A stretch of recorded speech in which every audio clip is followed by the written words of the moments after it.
Hi everyone, this is Marjorie Dick Stuart. Sorry about Tuesday at 2. It's happening today on Wednesday. Got a little detained. I had an interview yesterday. Someone called me up and wanted to talk about the real estate market and the coronavirus. So here I am in front of the CDC today, talking to you from Atlanta, Georgia. And I just want to let you know that I can't say business as usual, but there is business. There are clients who have immediate needs, and we are working with their immediate needs. For example, I have a client who bought a house, and now they have to sell their home, and they've been going through the motions of getting it on the market. And oh my gosh, now what do we do? Because we're concerned about people coming into our home. We can disinfect, but what else can we do?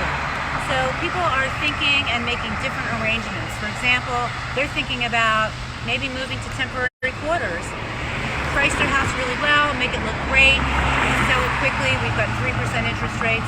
I've got another client with the opposite situation.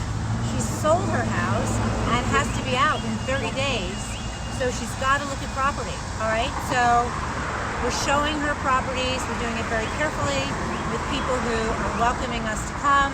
We've all got our sanitizers and our sprays.